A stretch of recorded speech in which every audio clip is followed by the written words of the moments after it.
से मैंने ग्रेजुएशन किया, मास्टर्स, एमफिल, पीएचडी सब कुछ किया, लेकिन उस वक्त एक पढ़ाई के एंगल से पढ़ते थे। मतलब हम लोग ने कभी ये सब स्पिरिचुअल ये सब मुझे नहीं पता था, लेकिन वो वैसा इंटरेस्ट नहीं लेते कि अरे वाह I am so lucky I am listening to this raga. नमस्कार दोस्तों, और संवाद कनेक्ट ने सितंबर का मंथ डेडिकेट किया है क्लासिकल म्यूज़िक को।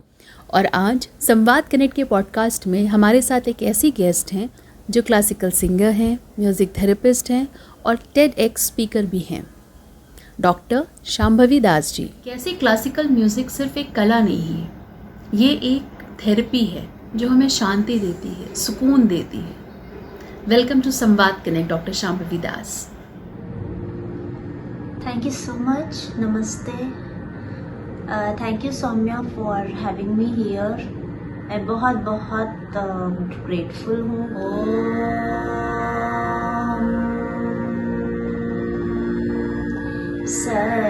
सरस्वती नमस्तुभ्यं वरदे कामरूपिणी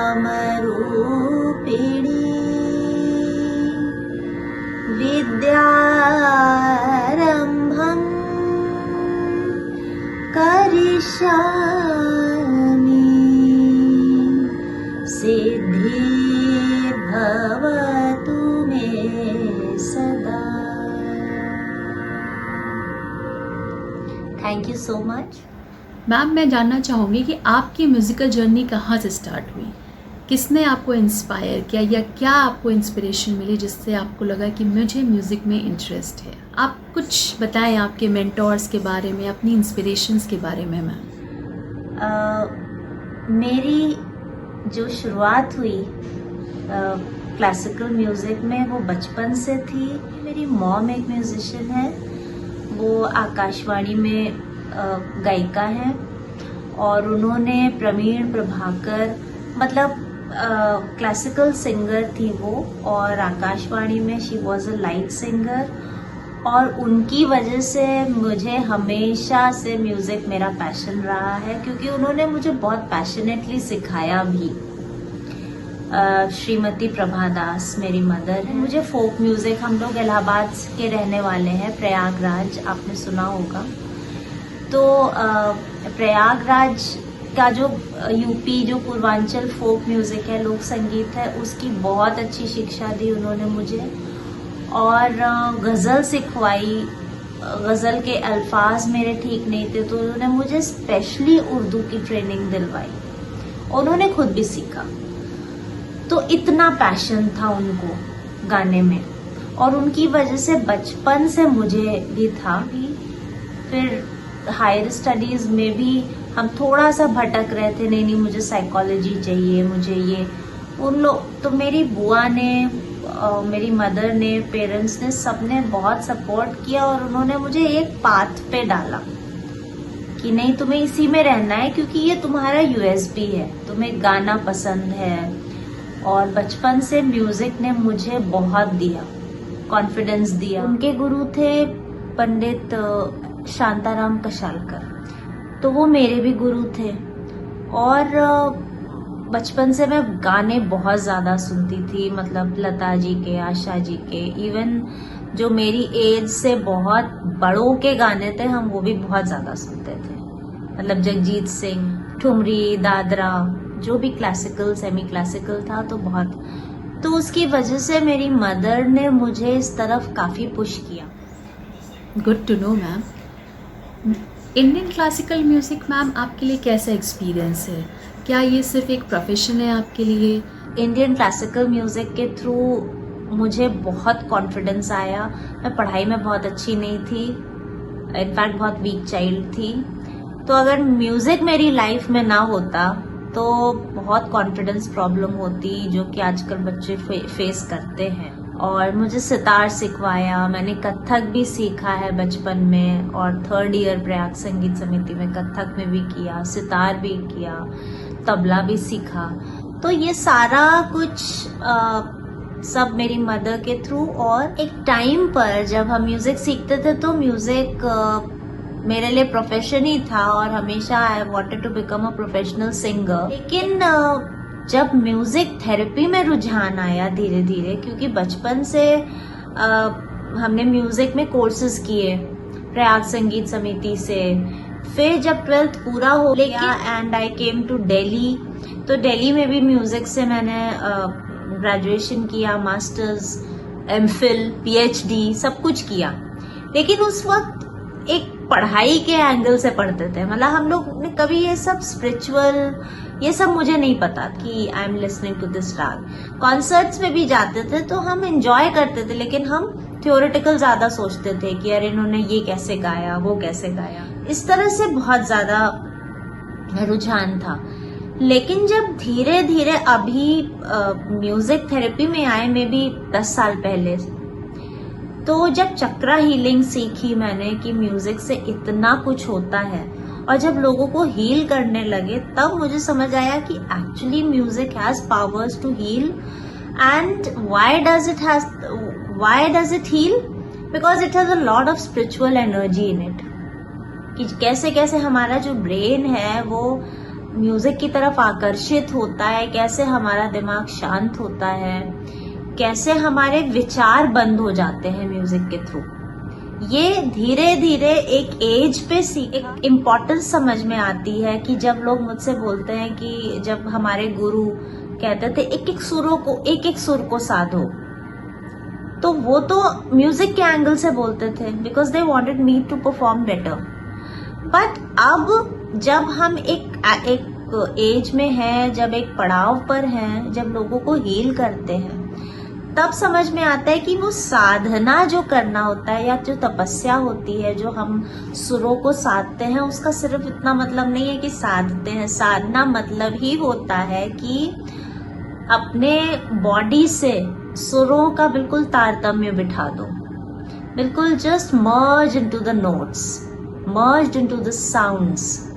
तो वो मतलब होता है कि बिल्कुल जब आप एकदम मर्ज हो जाएंगे साउंड्स में, तो आप साउंड से अलग नहीं है, और यही स्पिरिचुअलिटी है। तो म्यूजिक के थ्रू हमें ये पता चला कि we are not the body, और जो बॉडी की जो अपनी फ्रीक्वेंसीज होती हैं, जब वो फ्रीक्वेंसीज अलाइन हो जाती हैं, तो हमें एक बहुत ही फील गुड फैक्टर लगता है, एक ट्रांस में हम चले जाते हैं, और यही हीलिंग है, यही म्यूजिक थेरेपी है। मैम, आज के फास्ट पेस लाइफ में क्लासिकल म्यूजिक को आप कहाँ देखती हैं, या मैं कहना चाहूँगी कि म्यूजिक थेरेपी को आप कैसे देखती हैं, आप कैसे डिफाइन करती हैं इसको? क्या इससे जो हमारा स्ट्रेस है, हमारा बर्नआउट है, या हमारे डेली प्रेशर्स हैं, एंजाइटी है, क्या इनको रिलैक्सेशन मिल सकती है? या कोई आपके सामने ऐसा इंसिडेंट हुआ पर्टिकुलर जिसमें आपको लगा हो कि हाँ, इस पर्टिकुलर केस में म्यूजिक थेरेपी ने बहुत असरदार काम किया है? म्यूजिक थेरेपी को अगर मैं डिफाइन करना चाहूँगी, तो मैं जो भी हीलिंग या ट्रीटमेंट म्यूजिकल साउंड से जो होता है, तो हमारी जो साउंड्स होती है, हमारे आसपास बहुत सारी साउंड्स हैं, हम खुद भी एक साउंड है, हम लोग वाइब्रेशंस हैं, वी आर ऑल वाइब्रेशंस। जैसे कहते नहीं है कि उनसे मिलके उनकी वाइब्स बहुत अच्छी थी, यानी कि we all are energy, we are vibrations, और हमारी अपनी एक अंदर की वाइब्रेशंस होती हैं, उन्हें जब ट्रिगर कर लो तो बेसिकली दैट इज म्यूजिक। तो साउंड कुछ भी, ये भी एक साउंड है, लेकिन जब वो साउंड्स हमारे यूनिवर्सल साउंड से मिक्स हो जाती हैं, अलाइन हो जाती हैं, तो उसे म्यूजिक कहते हैं। यानी कि कुछ साउंड्स, एक तो सिर्फ साउंड्स होती हैं जो कि नॉइजी भी हो सकती हैं, हमें कोई साउंड्स अच्छी क्यों नहीं लगती, क्योंकि वो हमारे बॉडी से अलाइन नहीं है। जैसे ही हमारी बॉडी से जो साउंड्स अलाइंड होती हैं, जो फ्रीक्वेंसीज अलाइन हो जाती हैं, हमारे अंदर के जो 5 तत्व हैं और बाहर के 5 तत्व, आकाश, अग्नि, वायु, जल, पृथ्वी, तो ये सब बाहर भी है, अंदर भी है। और जब बाहर की साउंड्स और अंदर की साउंड्स अलाइन हो जाती हैं, मतलब हम भी जो बॉडी हैं, हम एक बबल हैं, लेकिन देखा जाए तो हम लोग कहते नहीं है जब डेथ होती है कि वो 5 तत्व में विलीन हो गए, यानी कि हम पहले एक बबल में थे, और जब हमारी डेथ हो गई तो मतलब हम पंच तत्व, हम वापस से मर्ज हो गए उसी यूनिवर्स में। तो मतलब हम भी वही चीज हैं, तत्वम असि, हम, आई एम दैट। तो हम भी उसी यूनिवर्स का ही फॉर्म है, हम भी एनर्जी हैं, हम भी ब्रह्म हैं, हम भी आत्मन हैं। हम भगवान से या यूनिवर्स से अलग नहीं हैं। और जब ये वो जो फ्रीक्वेंसीज हैं यूनिवर्स की, नेचर की, धूप, सन, मून, ओशन, टाइड्स, इनकी फ्रीक्वेंसीज मर्ज हो जाती हैं हमारी बॉडी में, तो इसे हीलिंग कहते हैं। तो बेसिकली साउंड्स इसी को कहते हैं कि साउंड वाइब्रेशंस, तो दो वाइब्रेशंस हैं, ये हमारा यूनिवर्स है, ये हमारी बॉडी है और ये मर्ज हो गई। And this is the whole concept of music therapy. तो जब मर्ज होती है तो हमें अच्छा लगता है, हमें घर वाली फीलिंग होती है, वी फील सेफ कि हाँ अलाइनमेंट हो गया, रेजोनेट हो गए, बिल्कुल पेनिट्रेट हो गई दो फ्रीक्वेंसीज। तो इसको म्यूजिक थेरेपी कहते हैं। और हमारा यही लक्ष्य होता है म्यूजिक थेरेपी में कि हम दो फ्रीक्वेंसीज जो हैं उन्हें अलाइन करवा के आपको अच्छा फील कराएं। जब ये फ्रीक्वेंसीज अलाइंड नहीं होती हैं तो वो बीमारियां बनती हैं, physical, mental, emotional, spiritual illnesses का फॉर्मेशन होता है। तो म्यूजिक थेरेपी मीन्स कि जो अच्छे नाद हैं यानी अच्छी साउंड्स को हम अपनी बॉडी तक पहुंचा रहे हैं और उससे हील कर रहे हैं। तो संगीत या नाद से जो उपचार होता है उसे म्यूजिक थेरेपी कहते हैं। जैसे फॉर एग्जाम्पल अभी आज ही एक अल्जाइमर की पेशेंट आई और वो एक ट्रैवल ऑथर थी। तो आज उनका सेकेंड सेशन था सिर्फ, and I got such a good results. उनकी डॉटर उन्हें लेके आई थी और उन्हें जो पहली बार आई थी तो वो एक हफ्ते पहले आई थी मेरे पास, और मैंने उन्हें उन सिम्टम्स के थ्रू सबसे पहले बताया कि नहीं, पहले मैं न्यूरोलॉजिकल डिसऑर्डर अल्जाइमर पे काम नहीं करूंगी, पहले मैं मूड स्विंग्स पे काम करूंगी। उन्हें एंजाइटी बहुत, गुस्सा बहुत आता था, चिढ़, एजिटेशन, मूड स्विंग्स। मैंने कहा मैं तो इसी पे काम करूंगी सबसे पहले, एंजाइटी, मूड स्विंग। और मैंने उनको सुनने के लिए अपने मंत्र कुछ रिकॉर्ड करके दिए, मैंने भी उन्हें भी कराया यहाँ पर ज्यादा नहीं, और कुछ राग दे दी करने को, यू नो हंसध्वनि एक राग है, वो दे दी मैंने करने को। And only 1 week I thought she is a elder lady. तो मैंने डॉटर्स से बोला कि देखो अभी एज ज्यादा है, सीवियरिटी भी अल्जाइमर की काफी हाई थी, मतलब it wasn't a mild stage, it was a very severe stage, और उन्हें कुछ भी याद नहीं था। And she had been a travel author. तो मैंने डॉटर्स को बोला कि देखो टाइम लगेगा, 2 महीना 3 महीना लग सकता है। उनकी डॉटर्स ने जो मुझे बताया कि उनका मूड स्विंग तो कंप्लीटली चला गया। तो हम लोग एक टाइम देते हैं कि जैसे सुबह इस टाइम पे मंत्र को करना ही करना है, शाम को ये सुनवाना ही है उनको, चाहे स्पीकर में सुनवाइए चाहे हेडफोन में, ये आपको सुनवाना है। देन इतनी देर वॉक करानी है 5 मिनट्स। तो ये सारे हमने इंस्ट्रक्शंस दे रखे थे and the daughters made it.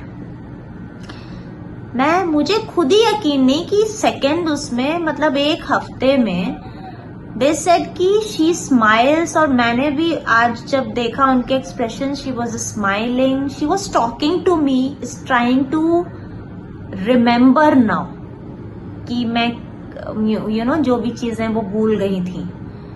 तो एंजाइटी बिल्कुल चली गई 0। तो मैंने एंजाइटी का स्केल भरवाया and the results was so good, so good. इसी तरह ऑटिज्म वाले बच्चे हैं, स्ट्रेस एंजाइटी वाले लोग आते हैं, उनको इतना 1-1, 2-2 सेशंस में फायदा हो जाता है। किसी को विश्वास नहीं होता है तो वो लोग बोलते हैं नहीं, देखते हैं हम आएंगे कि नहीं, बट उनको इतना फायदा होता है कि कई बार लोग अपने आप मुझे कॉल करते हैं कि मैं आना चाहती हूँ, जबकि उन्हें बिल्कुल मेरे इस फील्ड पे बहुत सारे लोग हैं जिन्हें विश्वास नहीं है कि ये कुछ काम करेगा भी कि नहीं। But the way thoughts change ना,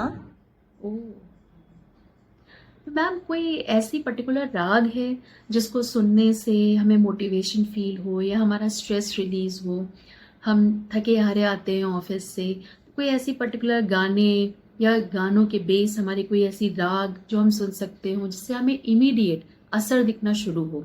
मैं ये नहीं कहूँगी कि तुरंत स्ट्रेस हमारा गायब हो जाए, बट एटलीस्ट हम कुछ देर के लिए रिलैक्स फील कर सकते हैं। रागों की अगर बात करें, राग चिकित्सा की, तो राग बिल्कुल मेडिसिन है। और आप जैसे पॉजिटिविटी की जो एक राग है, वो मेरी फेवरेट राग है, राग हंसध्वनि। तो हंसध्वनि इतनी पॉजिटिव राग है कि आप कितना भी परेशान हो, कितना भी ट्रैफिक स्ट्रेस से आए हैं, किसी से लड़के आए हैं, कोई चीज बुरी लग रही है, किस तरह से आपके थॉट्स हंसध्वनि चेंज करता है, इट्स वेरी फैसिनेटिंग।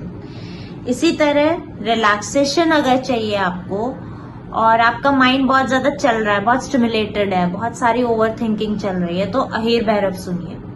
वैसे ये सुबह का राग है, सुबह सुनना चाहिए इसको, बट चलो अगर आप शाम को थोड़ा सा बहुत माइंड स्टिमुलेटेड रहता है, आप ना ट्रैफिक से आए, तो आप शाम को सुन लीजिए, यमन सुन लीजिए आप, यमन शाम के लिए, और सुबह के लिए अहीर भैरव।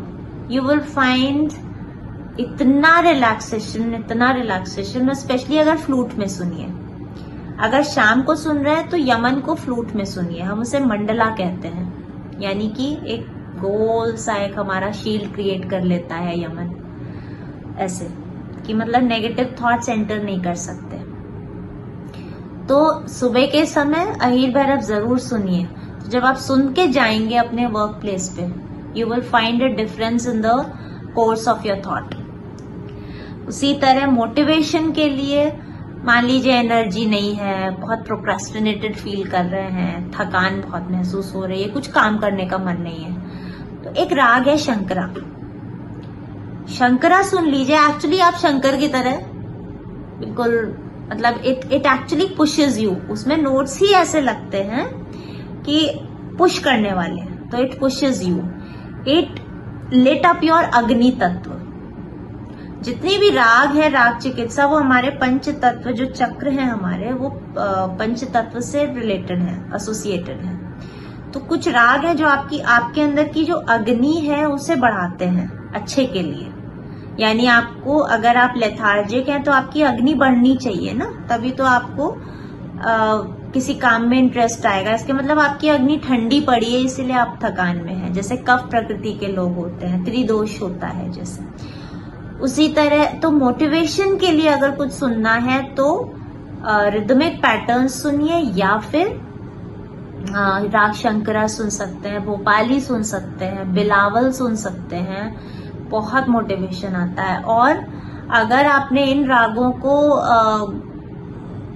वीणा पे या सितार पे सुना, जैसे फ्लूट में अगर कोई चीज सुनते तो फ्लूट इज फॉर रिलैक्सेशन, वीणा, सितार, तबला, मृदंगम, ये सब फॉर मोटिवेशन। तो ये सब सुनने से आपको बहुत ज्यादा एनर्जी महसूस होगी। तो मैम, जैसे कि आपने बताया कि राग हमें रिलैक्स फील कराते हैं, हमें सुकून देते हैं, तो क्या आप हमारे लिसनर्स के लिए कुछ गुनगुना सकते हैं जो उन्हें कुछ पल का सुकून दे सके इस इंटरव्यू के दौरान? तो मेरा फेवरेट राग सा हंसध्वनि, आप सुनेंगे और आपको लगेगा this is very very good for happiness. सा रे गा पा नि सा नि पा गा रे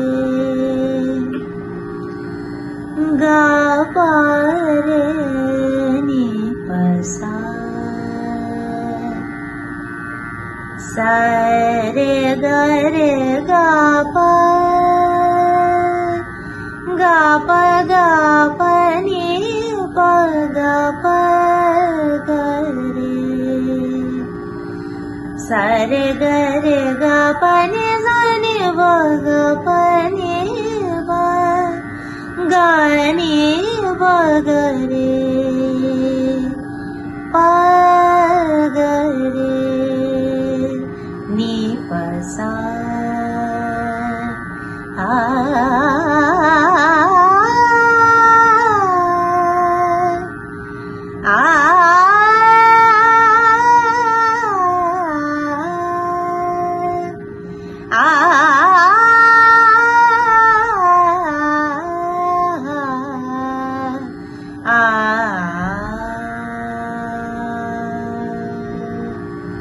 हंसध्वनि है। फिर अब मान लीजिए आपका ब्रेन बहुत स्टिमुलेटेड है और सुबह का समय है, भैरव जरूर सुनिए। सा रे नि सा गा म रे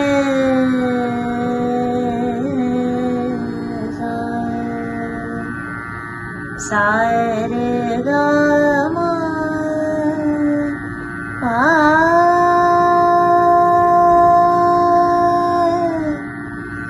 गा म दा दा दा पा गा म दा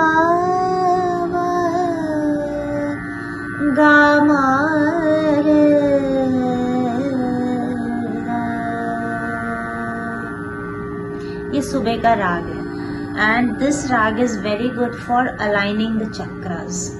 राग भैरव, ये शिवजी ने बनाया था राग कहते हैं, और ये उनके महामुख से निकला था and it's very good for your whole body alignment. फिर यमन, जैसे मैंने बोला, शाम का रिलैक्सेशन राग है ये। शाम को अगर आप इस राग को सुन लें, एक मंडला क्रिएट हो जाता है। हम लोग इसको कहते हैं यमन मंडला।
ये यमन है। Yaman is very good for your relaxation and it turns your negativity, overthinking to composed heart rate. It works on your heart rate, BP, और आपको बहुत रिलैक्सेशन देता है। आपके जो थॉट्स हैं, जो आपके इनसिक्योर थॉट्स हैं, एंग्शियस थॉट्स हैं, वो सारे कन्वर्ट हो जाएंगे, रिप्लेस हो जाएंगे। बहुत इंटरेस्टिंग सेक्शन है मैम, जो हमारे लिसनर्स के लिए बहुत ज़रूरी भी है। बहुत सारे ऐसे क्वेश्चंस आते हैं कि एग्जैक्टली कौन सी एज सही है क्लासिकल म्यूज़िक सीखने के लिए, या अगर हम एक पर्टिकुलर एज को क्रॉस कर चुके हैं तो क्या हम अब क्लासिकल म्यूज़िक सीख सकते हैं? तो आप इस पे क्या कहना चाहेंगी? ये सौम्या आपका बहुत अच्छा क्वेश्चन है क्योंकि मुझसे ये लोग बहुत पूछते हैं कि जो लोग पहले म्यूज़िक सीख नहीं पाए वो अब सीख सकते हैं क्या, और मुझे बहुत सारी इंक्वायरीज आती हैं कि नहीं मैं तो 60 इयर्स की हूँ, मैं सीख सकती हूँ कि नहीं। तो मैं कह दूँ कि मेरा जो अनुभव रहा है कि म्यूज़िक हर एज में सीखा जा सकता है, क्योंकि म्यूज़िक में गाना ज़रूरी नहीं है। म्यूज़िक किससे बनता है? ब्रेथ वर्क से। जब आपकी ब्रेथ अच्छी है, आपका ब्रेथ एक्सटेंशन अच्छे से आपको अगर सिखाया जा रहा है, आपकी ब्रेथ अच्छी है, आप अपने ब्रेथ पे काम कर रहे हैं, टेक्निक्स अच्छी हैं, इट्स नॉट अबाउट म्यूजिक पर से, it's about your own body singing the song. और बॉडी को सिंग करवाने के लिए कुछ टेक्निक्स हैं जो कि आपको अच्छी गाइडेंस से पता चलेंगे। तो म्यूजिक सीखने की कोई एज नहीं होती है, क्योंकि आप हर एज में सांस तो ले ही रहे हैं ना, और वही सांस को और डीपनिंग करना है, उस सांस को अलग अलग टेक्निक्स से गाना है। हमारे म्यूजिक में 80 से 90 ब्रेथ टेक्निक्स हैं, ब्रेथ वर्क है, और अगर आप ज्यादा नहीं तो 10 ब्रेथ वर्क भी सीख पा रहे हैं, कैसे गाना है, कैसे आवाज निकालनी है, कैसे स्वरों का उच्चारण करना है, मंत्र का उच्चारण करना है। अगर ये आ गया आपको, पिच का आ गया, पिच जो भी पिच चल रही है। तो आप किसी भी एज में सीख सकते हैं, और सबसे बड़ी बात है कि आप जैसे जैसे बड़ी एज में सीखेंगे आपको एक मैच्योरिटी आएगी गाने में। माय 40s राइट नाउ, तो मुझे लगता है मैं ज्यादा मैच्योरिटी से गानों को परसीव कर लेती हूँ, और मैं और अच्छा गाती हूँ। मैं अपने लिए गाती हूँ, मैं किसी को सुनाने के लिए या किसी को खुश करने के लिए नहीं गाती हूँ मैं, क्योंकि एक एज के बाद एक मैच्योरिटी आती है जो कि म्यूजिक में चाहिए। तो म्यूजिक मेरे हिसाब से सीखने की कोई एज नहीं होती है, बस आपका पैशन चाहिए, प्रैक्टिस चाहिए, टेक्निक्स चाहिए, वॉइस प्रोडक्शन चाहिए।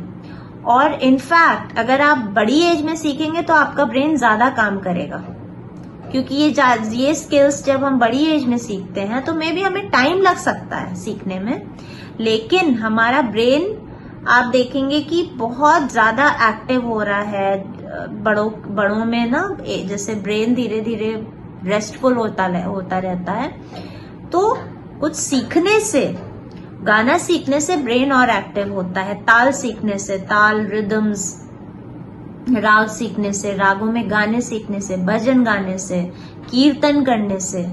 इसीलिए पूजा पाठ में कीर्तन करवाया जाता है। तो जैसे आप कीर्तन करते हैं उसकी कोई एज नहीं है, आप पूजा पाठ करते हैं उसकी कोई एज नहीं है। इसी तरह म्यूजिक भी, स्पिरिचुअलिटी की और आपके पूजा पाठ, आपके रूटीन की कोई एज नहीं होती। मेरे हिसाब से अगर 5 मिनट भी आदमी रोज सरगम की प्रैक्टिस कर ले, ओम कर ले तानपुरा चला के, उसी से रोज 5 मिनट सुबह, 5 मिनट शाम को या रात में सिर्फ ओम बोल लें। सिर्फ इतने छोटे सी चीज से शुरू करें। आप अपनी लाइफ में, नॉट जस्ट म्यूजिक में, आप अपनी पूरी लाइफ में एक चेंज देखेंगे, एक डिसिप्लिन देखेंगे, एक रूटीन देखेंगे। और धीरे धीरे ये जो रुचि है आपकी म्यूजिक की तरफ, जो इंटरेस्ट है, रोज 5 मिनट रियाज करने का जो एक ड्राइव है वो बढ़ेगी ही। 5 मिनट के लिए आप बैठेंगे, वो अपने आप 10 मिनट हो जाएगा, ज्यादा नहीं। 5 मिनट आपने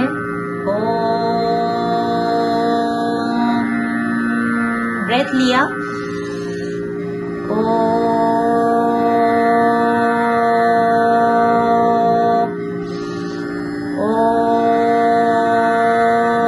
फिर ओम कर लिया, फिर सा सा,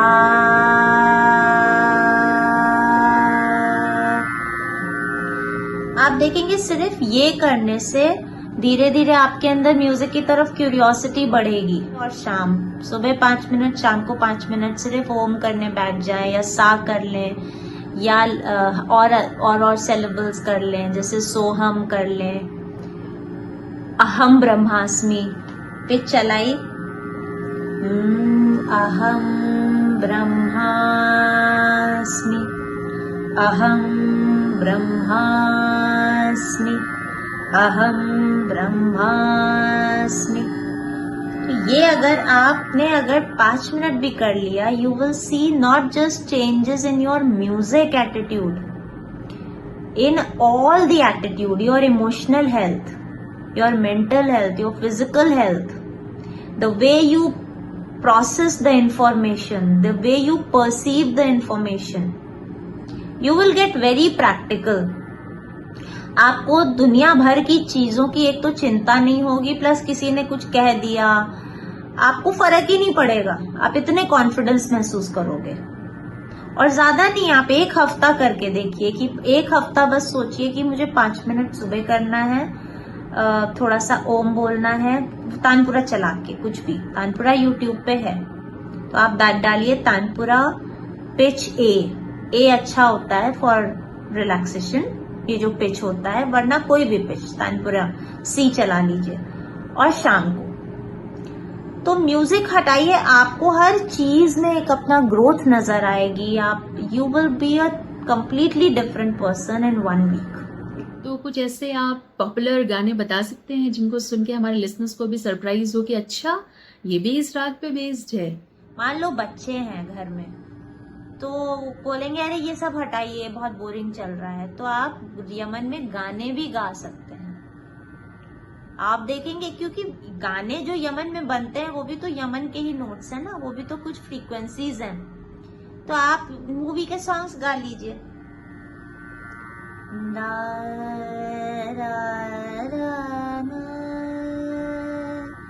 जब दीप जले आना,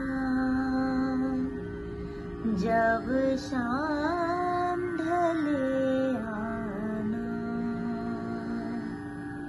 चंदन सा बदन चंचल चितवन, धीरे से तेरा ये मुस्काना। यमन, ये मोह मोह के धागे तेरी उंगलियों से जाल छे, कोई टोह टोह न लागे, दिन ढल जाए, हाय रात न जाए। ये सब यमन है। मैं एक और बात पूछना चाहूँगी मैम कि आज आप एक टेड स्पीकर हैं और आपके ऊपर एक रिस्पॉन्सिबिलिटी है क्लासिकल म्यूज़िक को प्लेटफॉर्म देना, अपने यंग जनरेशन को मोटिवेट करना कि वो भी क्लासिकल म्यूज़िक की तरफ बढ़ें आगे। आपको कैसा लगता है आज के ज़माने में क्लासिकल म्यूज़िक का क्या स्टैंड है? टेड टॉक्स क्या, वैसे भी अगर मैं बात करूं, मैं हमेशा से म्यूज़िक लर्निंग, म्यूज़िक एजुकेशन और music therapy education and music healing, इन सबको मैं आगे ले जाने के लिए बहुत सारे प्लेटफॉर्म्स पे मैं बोल चुकी हूँ। और मुझे ऐसा लगता है कि अब तो बहुत ज़्यादा म्यूज़िक थेरेपी का और म्यूज़िक एजुकेशन का काफ़ी चलन हो गया है। मैंने जब मैंने स्टार्ट किया था तो बहुत ही कम म्यूज़िक थेरेपिस्ट थे, म्यूज़िक हीलर्स थे, साउंड हीलर्स भी बहुत कम थे 10 years बैक, 10-12 years। लेकिन अभी क्या है कि इतने लोग हैं जो कि म्यूज़िक, और मैं खुद भी, जैसे मैं कोर्स भी प्रोवाइड करती हूँ म्यूज़िक थेरेपी का, डिप्लोमा भी दे रही हूँ, शॉर्ट टर्म कोर्सेज भी मनोनाथ के थ्रू, मेरा centre Manonath centre for music therapy है। तो हम देखते हैं कि साइकोलॉजिस्ट, जो साइकोलॉजी जिन्होंने पढ़ी हुई है, तो साइकोलॉजिस्ट बहुत आते हैं म्यूज़िक थेरेपी सीखने, अपने को अपस्किल करने। क्यों? क्योंकि एक एक्चुअली बहुत ही अच्छी फील्ड है, जो कि बहुत, क्योंकि हमें रिजल्ट्स दिख भी रहे हैं, हमने पेपर्स भी बहुत छापे हैं। आज की डेट में मेरे खुद ही 75 पब्लिश्ड पेपर्स हैं जो कि इस फील्ड में मैंने, तो काम चल रहा है। और धीरे धीरे जैसे योग है, योग ने धीरे धीरे एक उसको एक सर्टिफिकेशन मिला, अब लोग योग में मास्टर्स करते हैं, बैचलर्स करते हैं, तो धीरे धीरे वो टाइम आ रहा है और बहुत अच्छी डायरेक्शन में जा रहा है। इनफैक्ट मेरा तो सपना है कि this world should become medicine free and holistically musical mind should be there, you know, कि लोग ऐसे कहें कि अच्छा बीपी हाई हो रहा है, जरा आप खमाज सुन लो, तो instead of taking medicine they listen to something. अच्छा हार्ट रेट ज्यादा हो रहा है, राग दुर्गा सुन ले। अच्छा एडोलेसेंट प्यूबर्टी का प्रॉब्लम आ रहा है, अच्छा केदार सुन ले, ऐसे लोग बोले। तो मेरा तो, मुझे तो बहुत ऐसा वो है, और मेरे हिसाब से तो आ भी रहा है काफी। अब जैसे मैं ही 4 तो मेडिकल सेंटर्स में गेस्ट फैकल्टी में मैं म्यूजिक थेरेपी करवाती हूँ डिप्लोमा कोर्सेज में। फिर काशी विद्यापीठ जो बनारस का है, वहां पर भी मैं गेस्ट प्रोफेसर हूँ। तो मैंने देखा है कि बहुत सारे लोग अब, जैसे म्यूजिक थेरेपी धीरे धीरे एज अ कोर्स भी बहुत ज्यादा इंट्रोड्यूस हो रहा है, और music healing, music as medicine, sound healing, ये सब कुछ बहुत ज्यादा ट्रेंड में आ रहे हैं, और आगे आने वाले टाइम में और भी ज्यादा इसका प्रचार बढ़ेगा और लोग इस पर विश्वास करेंगे। अभी लोगों में, मासेस में विश्वास कम है, क्योंकि उसके बारे में बहुत जानते नहीं है लोग और ना जानना चाहते हैं। भाई आपको कुछ बीमारी होगी तभी आप मेरे पास आएंगे, या बीमारी या फिर कोई प्रॉब्लम होगी, या आपको हैप्पीनेस का प्रॉब्लम होगा, तब आप ढूंढेंगे, गूगल करेंगे, फिर आप मेरे पास आएंगे। अगर आपको लग रहा है नहीं मैं तो ठीक हूँ, मुझे कुछ नहीं हुआ है, तो फिर आप मेरे पास क्यों आएंगे? तो धीरे धीरे एक्सेप्टेंस की कमी है, मैं मानती हूँ, लेकिन वो बढ़ेगी। जब लोग रिजल्ट्स देखेंगे ना, तो धीरे धीरे वो आएगा। तो टेड टॉक के थ्रू, या मैं स्कूल्स में भी अवेयरनेस वर्कशॉप्स में जाती हूँ और मैं बताती हूँ कि म्यूजिक एजुकेशन कितना इम्पोर्टेंट है, इंडियन म्यूजिक एजुकेशन। स्कूल्स की प्रॉब्लम है कि सिर्फ वो एक परफॉर्मेंस बेस्ड म्यूजिक हो गया है एजुकेशन, कि परफॉर्मेंस, कहीं परफॉर्म करना है। उल्टा होना चाहिए कि बच्चों को सिखाओ कि नहीं, अगर तुम्हें नॉट जस्ट परफॉर्मेंस, आप अपने लिए गाओ, अपने लिए, अपने को हील करने के लिए गाओ, क्योंकि कल को बहुत प्रॉब्लम आने वाली है तुम्हारी लाइफ में। तो music education, music therapy and healing, music therapy education, all these things are very important. एक बहुत ही मजेदार फन सेक्शन है मैम, एक राग जो आपको खुशी देता हो। बहुत ही इंटरेस्टिंग है। एक राग जो मुझे खुशी देता है वो मैंने गा दिया, हंसध्वनि। मुझे बहुत पसंद है, मुझे बहुत खुशी देता है। और भी बहुत सारी रागें हैं जो मुझे बहुत खुशी देती हैं, जैसे मारू बिहाग। एक बॉलीवुड गाना जो आप बार बार सुनते हो। बॉलीवुड गाना है जाने मन तेरे दो नयन चोरी चोरी लेके गए, देखो मेरा मन, जाने मन जाने मन जाने मन। अगर आपको म्यूजिक को 3 वर्ड्स में डिफाइन करना हो तो वो क्या होगा? म्यूजिक इज गायन वादन नृत्य, sing, play an instrument and dance. तो गायन वादन नृत्य। एक मैसेज जो आप अपने यंग एस्पायरिंग सिंगर्स को देना चाहते हो, जो गाने के क्षेत्र में अपना भविष्य देख रहे हैं किसी भी कैटेगरी में। यही कि ब्रेथ खूब, सांस खूब लें और खुल के गाएं, खुश होके गाएं, दूसरों की चिंता करके ना गाएं। जब आपको कुछ गाना है, ये सबसे बड़ा मंत्र है, तरन्नुम से गाएं, खुश होके और होल हार्टेडली गाएं, क्योंकि वो सिर्फ आपके लिए ही नहीं, दूसरों के लिए भी हीलिंग होता है जब आप खुश होके ब्लिसफुली कोई गाना गाते हैं। शांभवी जी, आज आपसे बात करके मुझे इतना अच्छा लगा, मुझे बहुत सुकून फील हुआ और मुझे महसूस हुआ कि क्लासिकल म्यूजिक का साथ आपको कितनी खुशियां दे सकता है, जीवन में कितना सुकून दे सकता है। और जैसे कि संवाद कनेक्ट ने डेडिकेट किया है ये मंथ क्लासिकल म्यूजिक को, तो हम इसी तरीके के और भी लोगों से जुड़ते रहेंगे। शांभवी जी, हमारे पॉडकास्ट में अपना सहयोग देने के लिए बहुत बहुत धन्यवाद। Thank you so much, and I'm really happy for being here. Thank you, Soumya. I'm really grateful. Thank you. बहुत जल्द आपसे फिर से मिलेंगे और दोस्तों, हम फिर से आएंगे आपके लिए एक नया पॉडकास्ट लेके, जिसमें हम क्लासिकल म्यूजिक की और साथ ही साथ ऐसे बहुत सारे इंस्पिरेशनल स्टोरीज की बातें करेंगे जिनसे हमारी जनरेशन पे इम्पैक्ट पड़ता है। So they are the people who are making ideas to impact. Stay tune, please follow us. हमारे पेज को लाइक करें, शेयर करें, सब्सक्राइब करें, फॉलो करें और कोशिश करिए कि ऐसी पॉजिटिव कंटेंट को आप ज़्यादा से ज़्यादा सुनें, ताकि इस स्ट्रेस भरी लाइफ में आप कुछ देर, कुछ मोमेंट्स सुकून के मिलें। शुक्रिया।